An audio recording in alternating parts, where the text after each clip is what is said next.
Well, good evening, ladies and gentlemen. I'd like to welcome each and every one of you to the City of Fayetteville City Council meeting for December the 19th, the Advent season leading into Christmas. We hope that everyone is anticipating the arrival, the celebration, not of Santa Claus, but of Christ in your Christmas. We thank you for being here tonight.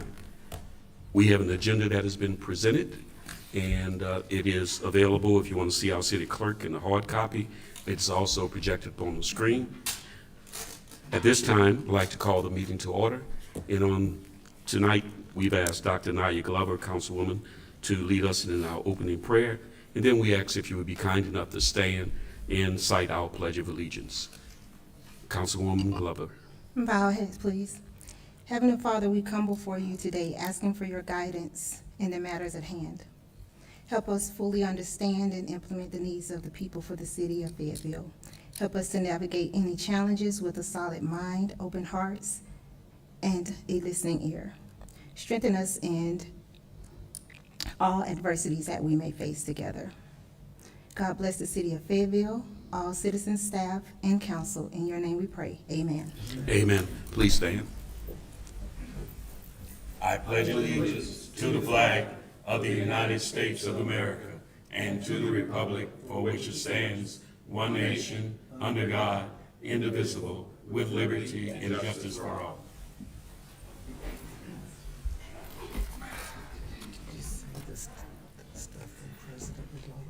Again, ladies and gentlemen, we have the agenda that has been prepared.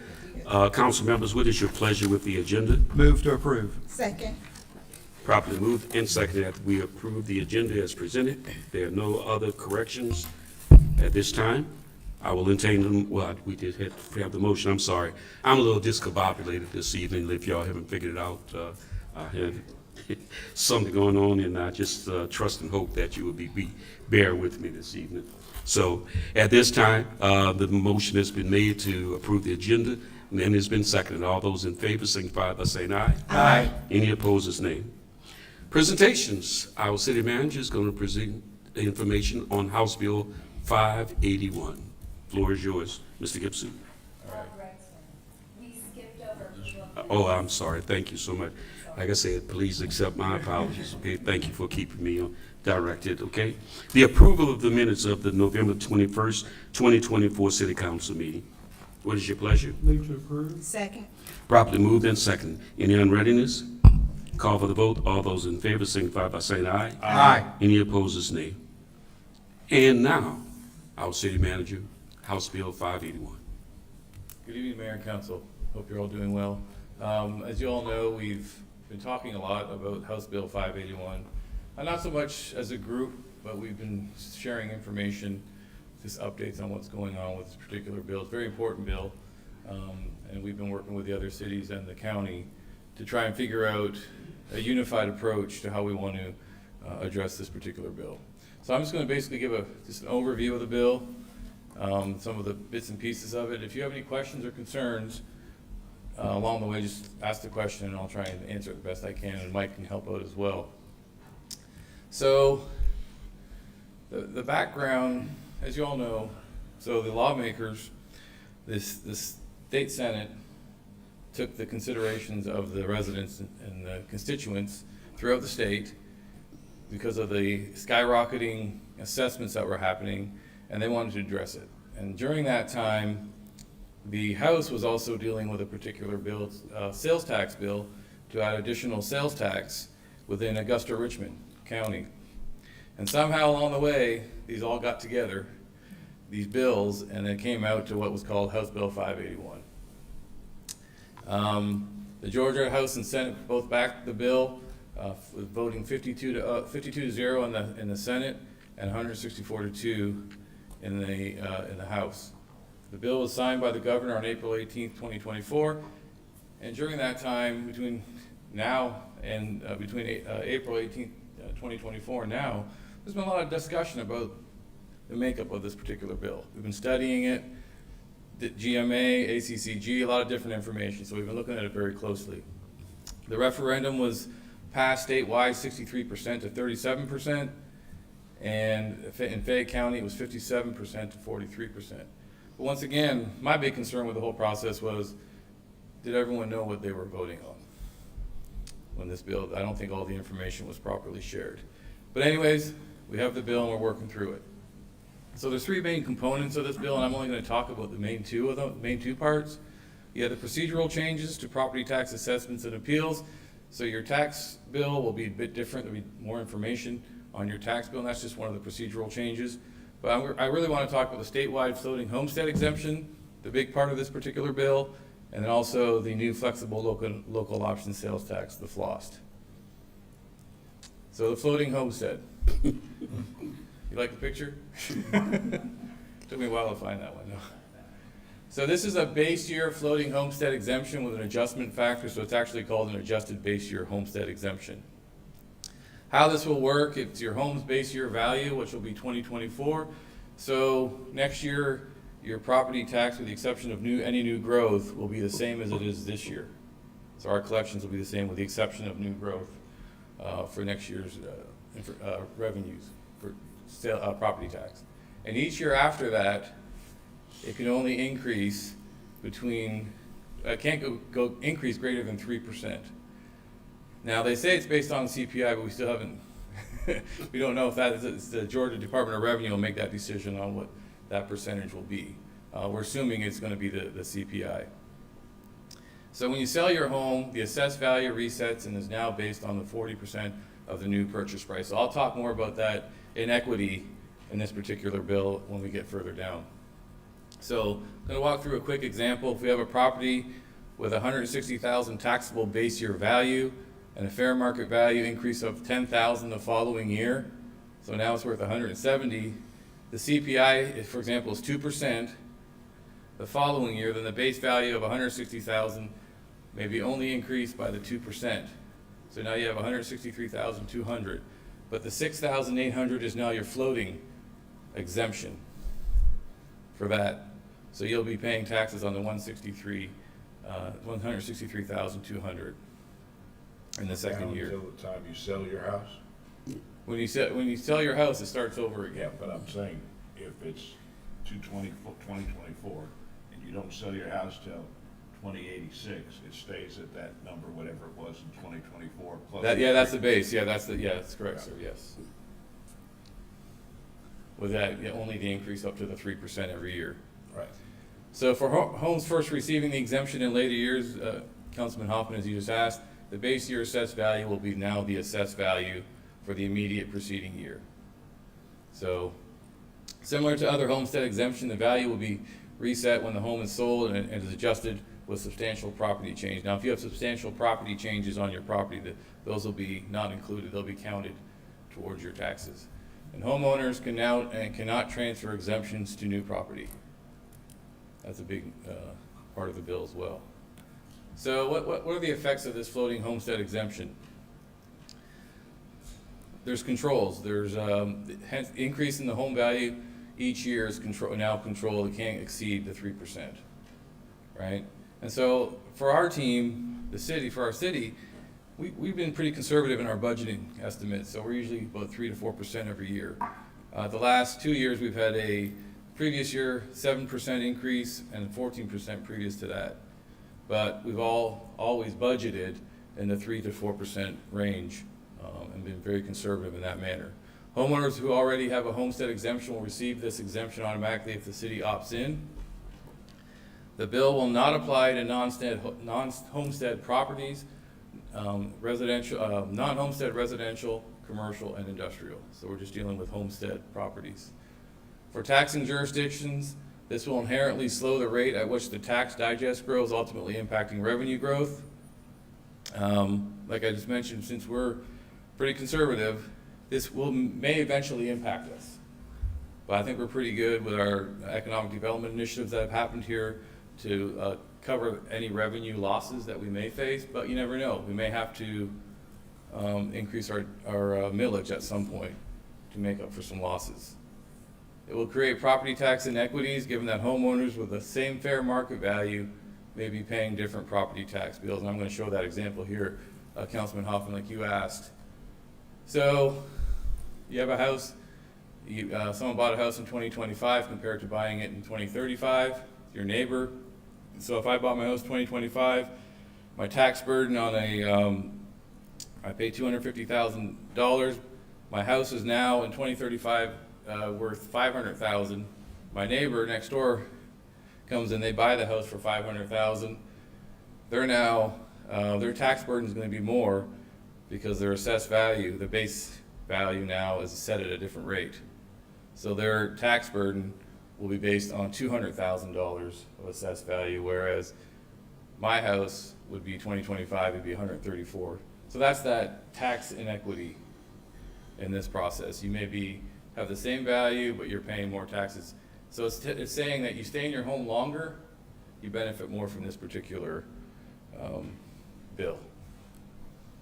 So the FLOST, Flexible Local Option Sales Tax. This wasn't talked a lot about when we went through, when the vote was happening, the referendum. You heard just mainly about the homestead exemption, you didn't hear a lot about the FLOST. So this allows local governments to add a additional 1 cent sales tax. You can add between 0%, 0.1% and up to 1% sales tax. So it keeps local sales tax limit at 2%. Obviously we have 6% including the state portion, but it allows 3 buckets of exceptions. East FLOST and T FLOST, which we currently have, and it will now allow the 3rd bucket, which is the FLOST. And there's the OLOST, the CS FLOST, and the MOST are currently with that FLOST category. The FLOST would have to be approved through a voter referendum. So the voters now, they got to vote on the House Bill 581, now they get to vote for the second portion, they get to vote on the FLOST, if we decide we think it's best for the city. The county and the cities would enter into an IGA, and that's what we've been, those discussions have been had with the county, once again, if we want to do the FLOST, if council supports that initiative. The legislation intends that revenue from the FLOST would be offset by a commensurate reduction in millage rate in each city county entity for approximately net zero revenue. FLOST requires a demonstration of property tax reduction. So that $6,000 that was the floating, it's supposed to be, we're supposed to reduce the homestead exemptions. Is that right, Mike? The homestead's supposed to be? The millage. Yeah, so by that value. So that additional floating has got to go to the homestead to reduce the millage for the homestead properties. That was a tricky part of this bill, because we were assuming, also a tricky part of the bill is we were assuming that if you take a FLOST and you have to reduce the millage, you're reducing the millage across the board on all properties, commercial, non-homestead properties and rental properties. Any millage reduction would reduce property taxes across the board to include commercial and industrial. The FLOST can be in place for a period of 5 years, and after 5 years, it would have to be voted on again if you want to resume the 1% penny tax. So opting out, if the city elects to opt out, so if we opt in, we don't have to do anything, we just move forward, and the process, any homestead properties currently in place will receive the exemption. And then if we opt out from this floating homestead exemption, we have to hold 3 public hearings. That's why we're kind of sensing a bit of urgency. If we do decide to opt out, we'd have to advertise these public hearings and have them within January and February with a March 1st, 2025 deadline. Opting out is not an all or none. Each municipality has a choice. But in order to do the FLOST, we have to all be together. If we want to do a FLOST, we all have to opt in. If we want to do the FLOST and do the IGA.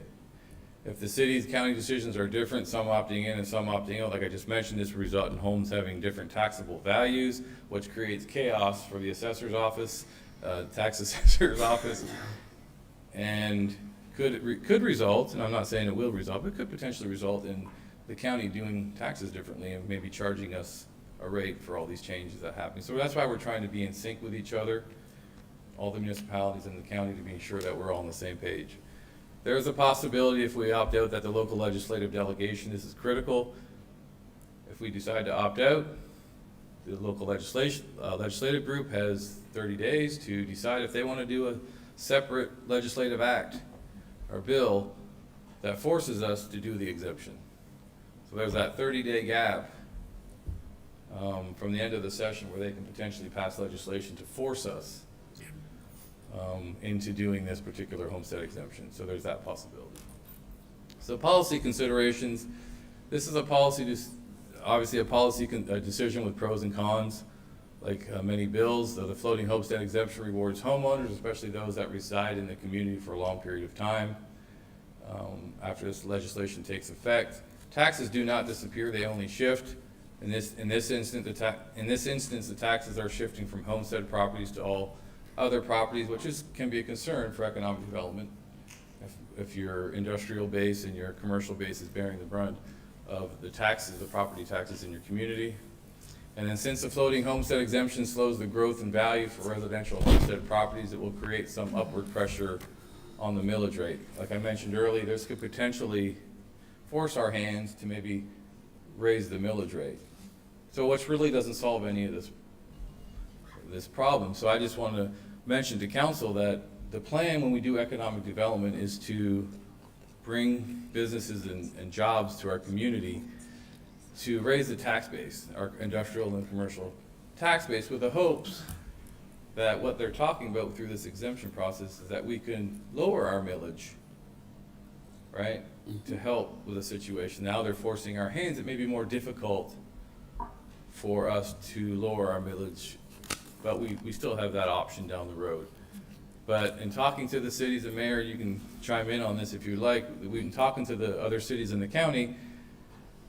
We seem to be on the same page for opting into this particular bill, and then potentially seeking other revenue sources other than a floss. It was pretty consistent that we were not going to do a flossed, because we see there's just too many issues. And rolling the millage may eventually have to roll back potentially all our millage, which includes industrial and commercial. So there's some other issues. And we just felt that there's also the potential, maybe, we talked about a T-splost as a potential for trails and intersection improvements within our community, and not mass transit, but which we talked about. But we feel that there's other areas we could get revenue or obtain revenue to cover with this shortfall that some of us will be facing. So I'll open the floor to any questions or concerns. Questions for our city manager? Let me contribute to the discussion just to let you know that we had 3 meetings with the county, Yes. all the other municipalities in the area. And, you know, this thing is so complicated that the county sent the tax assessors team over. And even they were shaking their head and said, this is so complicated that they don't want to touch it. Yeah.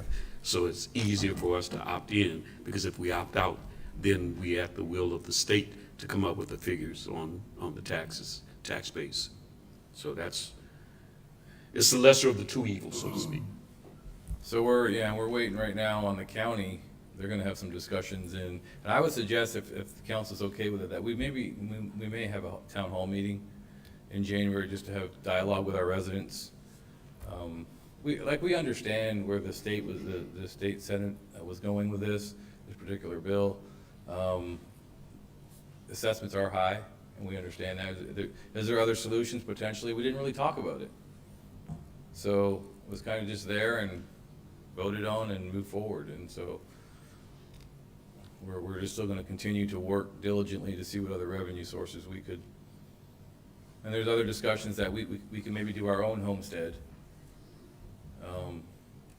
here in the city and through the county, and work in coordination with them rather than having this particular bill. But there's pros and cons of doing that as well, so.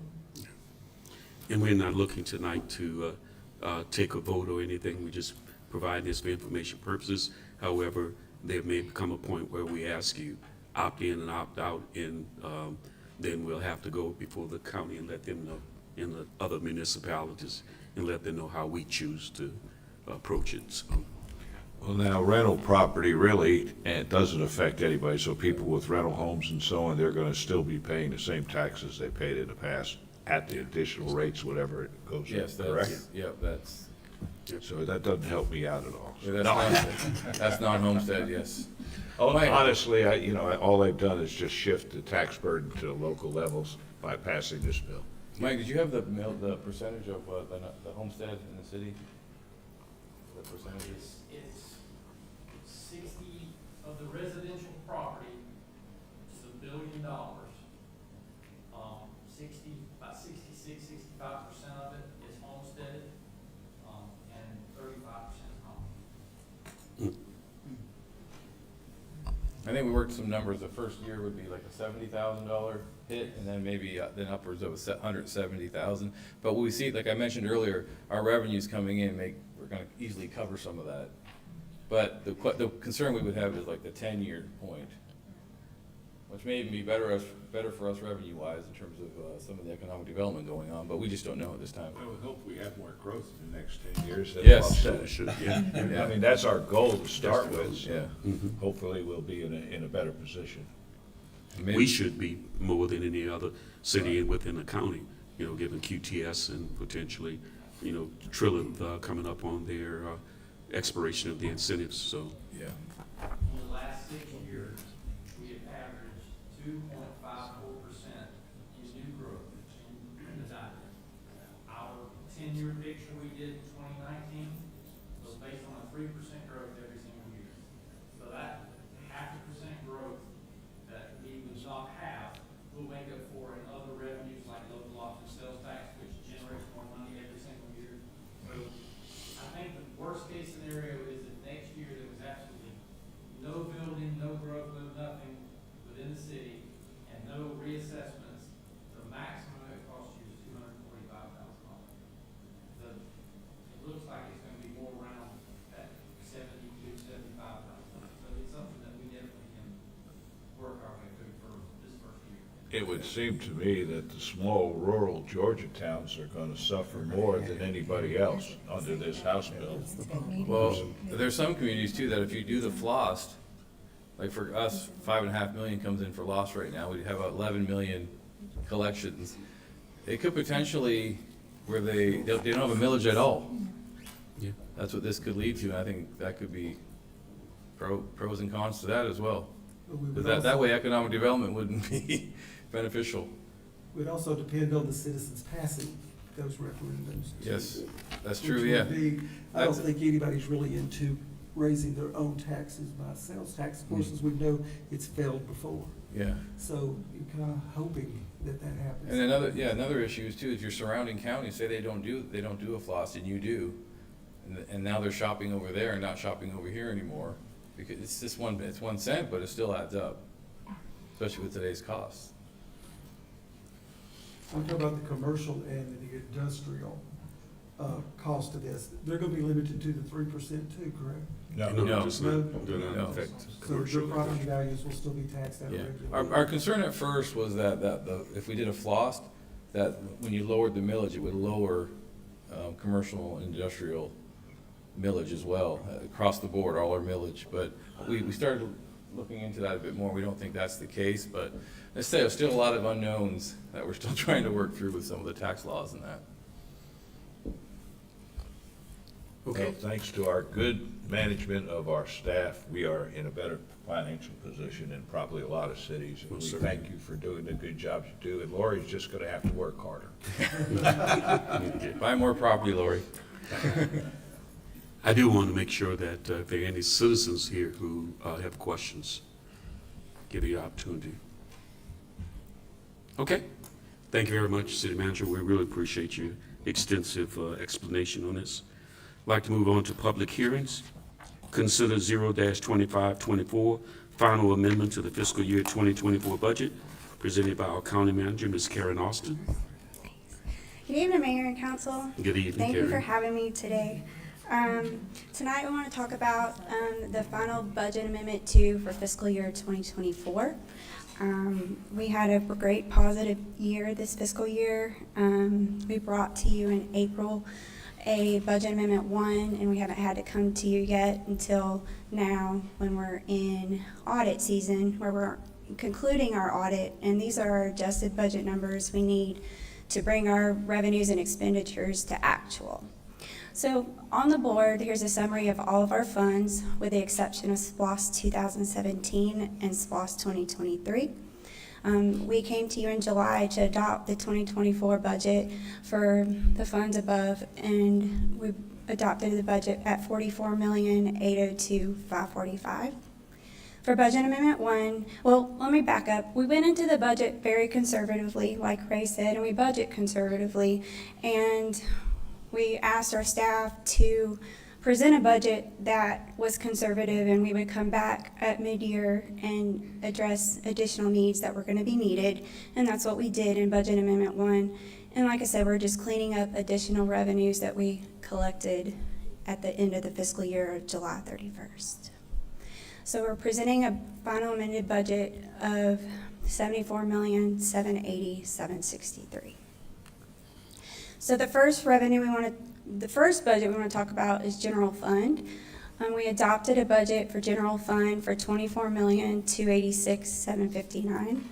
Like I said, we came to you with Budget Amendment 1 for $12,490,450. And we're coming today to ask for a proposed Budget Amendment 2 of $11,386,737 to finalize the general fund budget at $48,163,946. So our revenues are broken up into 9 different categories. You got taxes, license and permits, intergovernmental revenues, charges for services, fines and forfeitures, interest income, contributions and donations from private sources, miscellaneous revenue, and then other funding sources. So for proposed Budget Amendment 2, we're asking to increase the taxes line items in an overall for $420,000. License and permitting, you see, we're asking for an increase of $10,963,000. That's a very large number, but if you look down expenditures, there's an offsetting expense to that revenue budgeted line item. Intergovernmental revenues, we're asking to increase the budget by $55,000. Interest income, $475,000. Contributions and donations, $2,000. And then we've reduced miscellaneous revenue and other funding sources by $20,000 and $508,000 respectively. On the expense side, so we had increased revenues and we have to have a balanced budget, so we increased the expenditures on the general government side by $79,437. We reduced public safety's budget by $160,000, public works $310,000, and recreation by $86,000. But these budgets were just shifted down into housing and development and into contingency in the next 2 line items. But housing and development, you have an increase in budget by $6.2 million, and the other financing uses by $5.6 million. Again, we collected way more revenues than expenditures that we have, and we're asking for a final budget of $48,163,946. So we wanted to touch base on a couple of key budgeted items that why we're increasing the budget for the revenues. In property taxes, we came to you in July and adopted the budget and had a growth rate of 2% and not quite sure where our digest would be. And now we're clearing up actual revenues, and so we're bringing for a budget amendment for real property current year to $200,000 and real property prior year for $55,000. And this gives these budgets a final budget of $7.7 million and $115,000. And again, we've collected more revenues, and this is to bring budgets to actual. Our local option sales tax, we're asking to increase the budget by $93,000 to a final budget of $5.793 million. And then we have an excise tax on our local option mixed drink. We had an adopted budget of $125,000, and we've seen a lot of collections in this tax, and so we're asking to increase the budget by $133,500 to give a final budget of $258,501. So moving down to license and permits, our building inspections, We had adopted the budget at $600,000. We brought a budget amendment one of $6.5 million. And then we collected excess building permits from April to July in the amount of almost $11 million. So we have a final budget amendment of $18,097,900. In interest income, the beginning of the fiscal year in '24 in August, we changed financial institutions where we didn't really collect interest revenues. And now we are collecting interest revenues on our funds, and we've collected almost $1.1 million in interest. So we want to increase the budget by $475,000 just to bring the budget to action. All the departments are looking at that money. Well, and then to balance the budget in fiscal year '24, we brought, because you have to balance your budget revenue to expenditures, we had more expenditures than revenues, so was voted to use unreserved fund balance in the amount of $653,242. Well, we did not have to use that, so we're reducing that line item to zero. And then we have every line item on that we've did a budget amendment to, but there's so many that we just wanted to touch base on a few of them. And they're here and they're in the agenda packet, so if anybody has any questions, we'll be glad to answer them afterwards. Moving on to expenses in general fund, I wanted to kind of go over this slide. I wanted to show that we have our adopted budget, our budget amendment 1, a budget amendment 2, and then we have a budget transfer line item that in the departmental level, you can utilize your purchase and contract services and your supplies budget to supplement a budget that you may have went over on, but you can't change your bottom dollar of the budget without a budget amendment. So I wanted to show those columns so that when we got to the final amended budget, it made sense to why this number is what it is. So just a couple line items that we wanted to talk about on the expenditure side. In the finance budget, we are asking for a budget increase for budget amendment 2 for $28,187, and this is for the Fayette Factor grant. This is a grant expenditure that has a revenue that matches it. It's a pass-through grant for the city of Fayetteville that benefits the Fayette Factor. In general government and public safety for computer system maintenance, these are two large line item budgets for software, and we just had to clean up the budgets for softwares and the increase of costs that are associated with the software. So we're asking to increase the budget by $8,000 for general government and $22,000 for public safety. Also in public safety, the police department was awarded the GOHS Accident Report Equipment Grant, and it was for $20,000 to buy computer technology. And so we just had to increase the expenditure to match the revenue that was collected on this line item. Moving to public services, a couple large budgeted items that we reduced the budget and moved to contingency is salary and wages payable for the employees in the public service department. They had some positions that were budgeted but were not filled in the fiscal year, as well as site improvements on the next line item for the Church Street improvement for the restrooms, and we rolled that budget forward into fiscal year '25. In Parks and Rec, we reduced the repairs and maintenance line item by $90,000. It was a reduction in budget not used. And then we moved to housing and development to the Safe Built Georgia professional services. This is the expenditure side that matched the revenues, and it was permitting expenses related to QTS, and we're increasing that budget by $6.1 million. In planning and zoning, we're increasing the professional line item by $143,000. Again, this is professional services for Falcon Design and other related costs to planning and zoning and reviewing plans and additional help that the department needs. An economic development professional line item, we're increasing that budget by $19,000 to account for professional service for economic development for the 38 acres and other projects that are going on in the city. In our other financing uses on our debt interest, we are removing a budget of $378,000.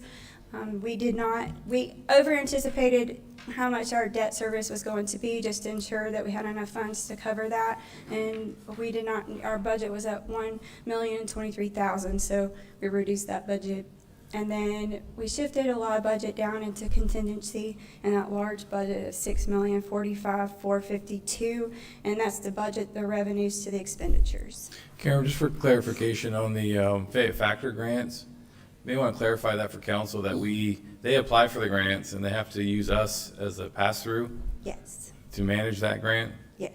yes, they So- turn in all their documentation to us, what their expenses are, and we review it and pass it to the grant manager, and they reimburse us, and then we reimburse Fayette Factor.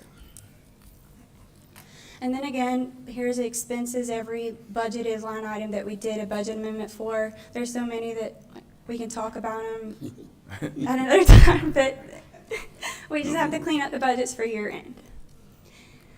All right, moving on to special revenue funds, the confiscated asset fund. This is our seizure fund where we have police officers working, and they work on cases that seize funds that multiple jurisdictions work on.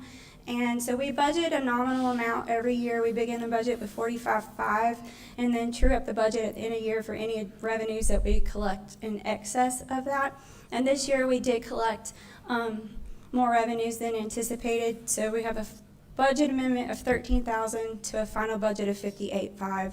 And then to match the revenues, we increased the expenditure for public safety by $13,000. Our hotel motel fund, this is where we collect the excess tax from the hotels, and we adopted a budget of $578,000. We didn't ask for any budget increase in Budget Amendment 1. We did have Trilith come online for hotel motel revenues, and we seen a lot of growth in our hotel revenues, and we had to increase the budget by $348,000 to a final budget of $926,000.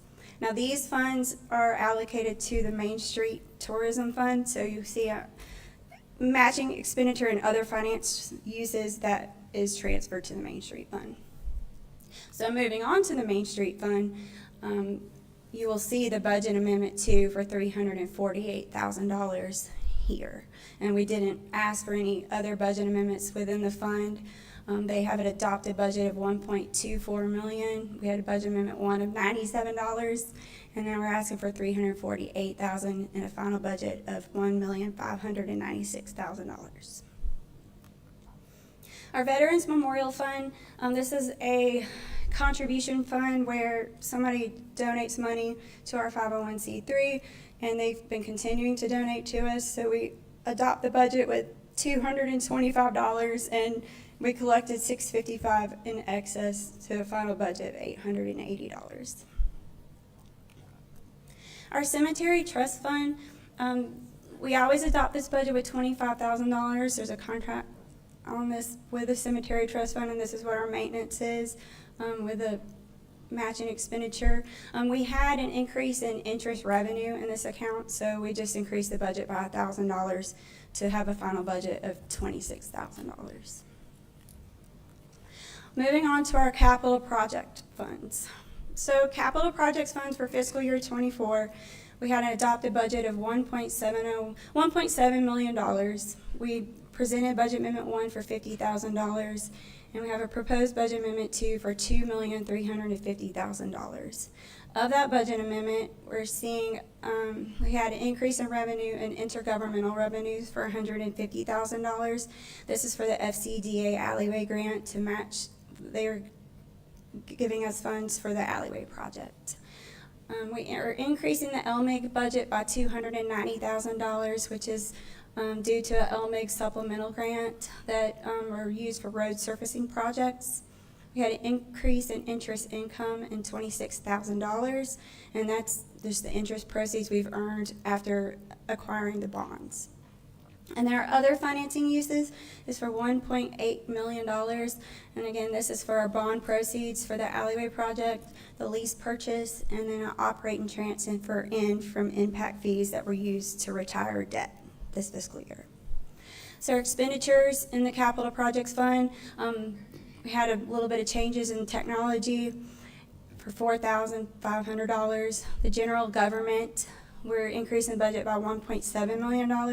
This is for the bond proceeds for the alleyway project and some Christmas capital items we purchased for the Christmas tree and other decorations around the city. Patrol, we reduced the budget by $37,000 for capital outlay that was not purchased due to they were waiting on seeing about radios for the next fiscal year, so that's been budgeted in fiscal year '25.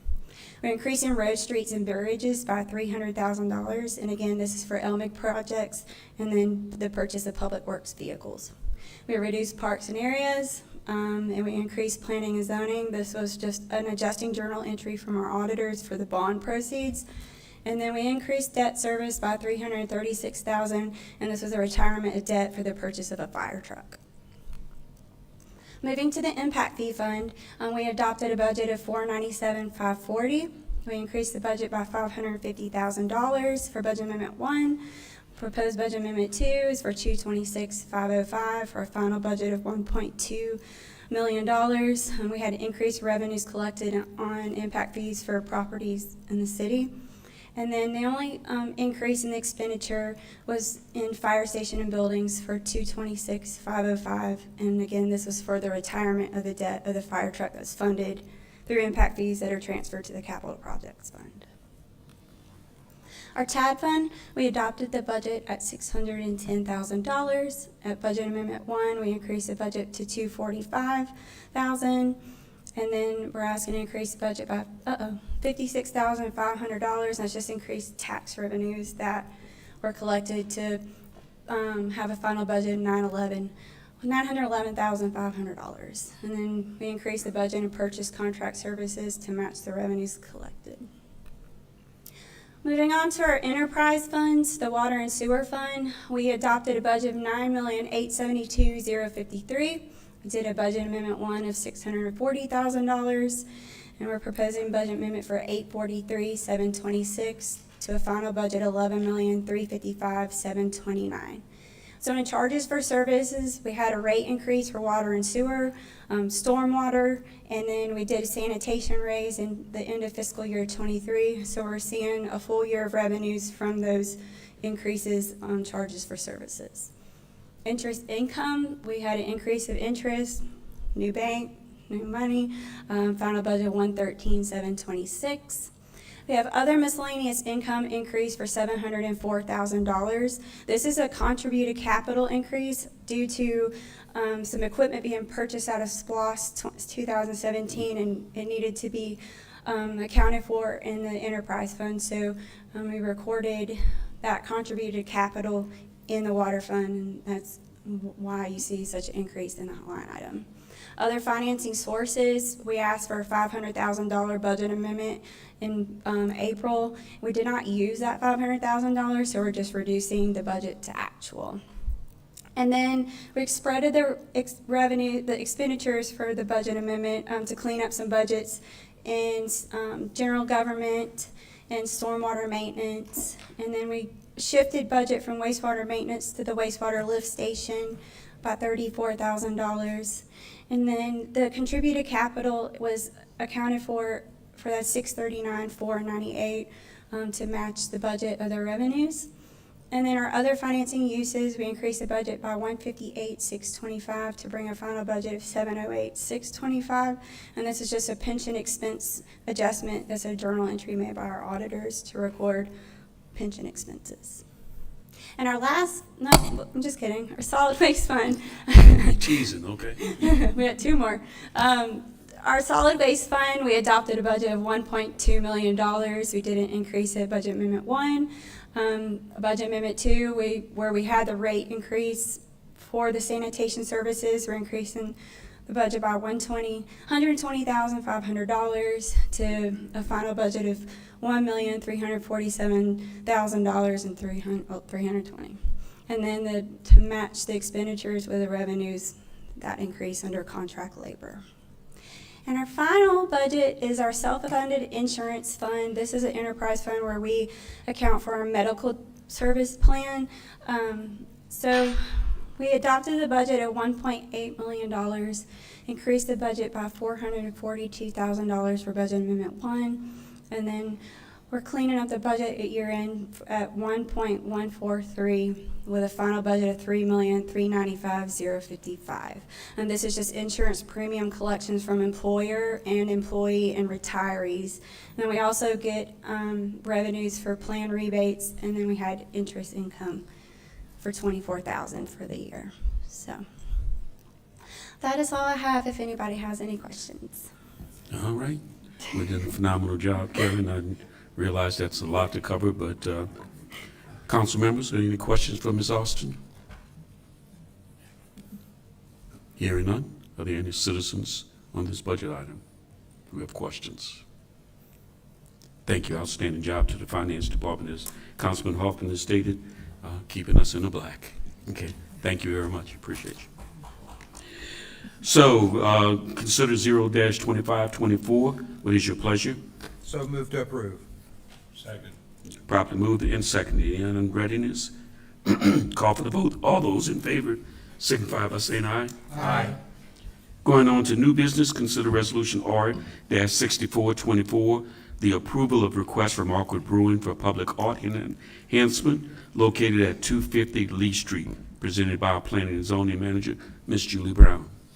Good evening, Mayor and Council. Good evening, madam. I promise I will not be as long as Karen. Okay. If you are, you'll buy dinner for everybody.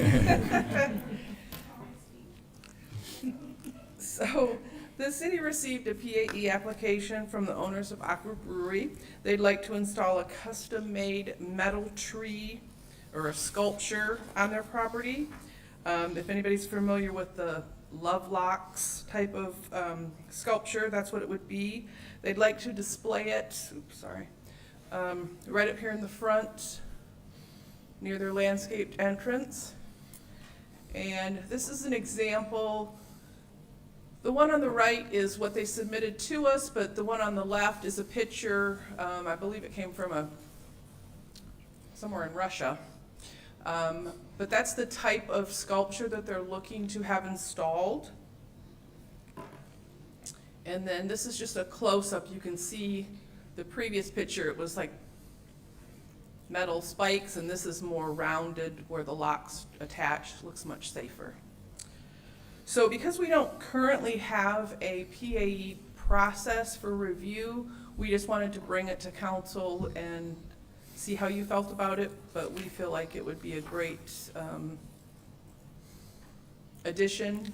You know, we're trying to create the art district along Lee Street, and so we thought this would be a great way to kick that off.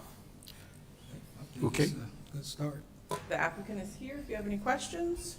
Questions, council members, for Ms. Brown or for the applicant? Hearing and seeing none. What is your pleasure with resolution R-6424? Move to approve, Second. resolution R-64-24. Okay, properly moved and seconded. Any unreadiness? Call for the vote. All those in favor signify by saying aye. Aye. Any opposers, nay. And Thank you very much, Just Julie. for clarification, Mayor and Council, I think through the LCI process, we're going to come up with a new process for how we That is handle. correct. With the grant that we received from LCI, we will be looking to create the art district, put the boundaries in place, and then also approval processes. Setting some Our policies. strategy. Okay, Thank you. thank you. Ladies and gentlemen, we have the following items for the consent agenda. Resolution R-6264, the resurfacing of the resurfacing IGA for South Sandy Creek. Resolution R-6524, the addition of job classifications to public services and communications. And item R-6724, the disposal of equipment. Council members, what is your pleasure for these consent agenda items? Move to approve resolutions R-6224, R-6524, R-6724 on the consent agenda. Do I have a second? Second. Properly moved in second. All those in favor signify by saying aye. Aye. Any opposers, nay. Reports and comments. City Manager, Mr. Ray Gibson. Thank you again, Mayor and Council.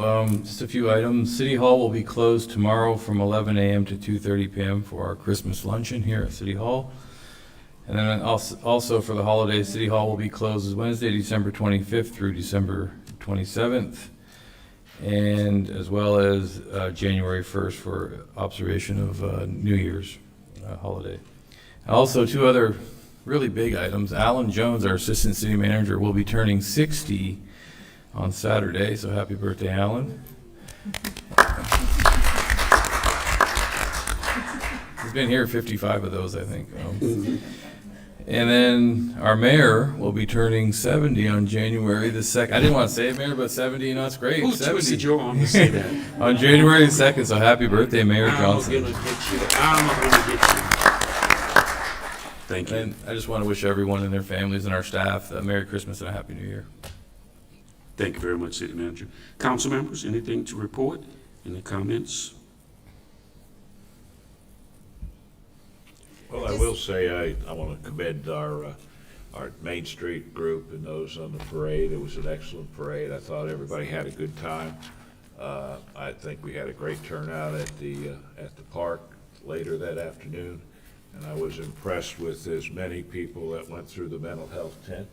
I thought that turned out to be a really nice addition. And I did pick up a hitchhiker on the parade, but I did return him to his parents. Thank you, Councilman Hoffman.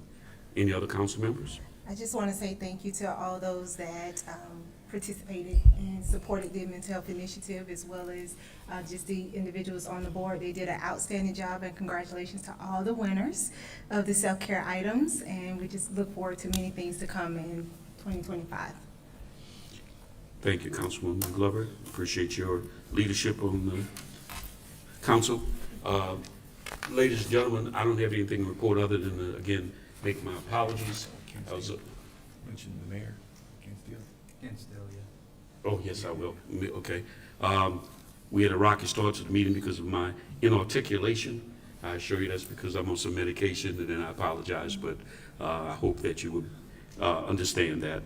I also want to announce that we did lose our former mayor, Ken Steele, who served this city for almost 20-plus years.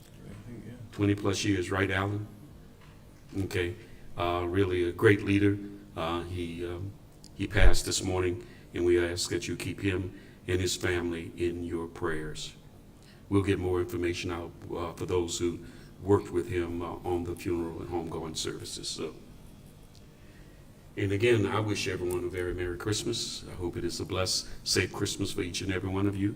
And look forward to coming back in the new year and moving this city forward. That's the way we are doing it. So we need to go into executive session for real estate litigation or personnel business. At this time, I'll entertain a motion to go into executive session. Well, that's right. I'm sorry. Apologize. All right. Public comments. If there's anyone here who wish to come and address the council, please come forward. If you're a resident, especially of the city of Fayetteville, compliments. Seeing and hearing none, then we will move to a motion for executive session. So moved. Second. Properly moved and second. All those in favor signify by saying aye. Aye. Any opposed, the same. Ladies and gentlemen, especially the citizens, if you want to hang around until after the executive session, we don't know how long we will be, but we'll report out after the executive session and close the meeting. We're going to do a bill first, and then GMC second. Okay.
All right, ladies and gentlemen, thank you so much for your patience. We had a very lengthy executive session. Went to executive session to talk real estate litigation and personnel. At this time, we're reporting out from executive session, returning to a regular session.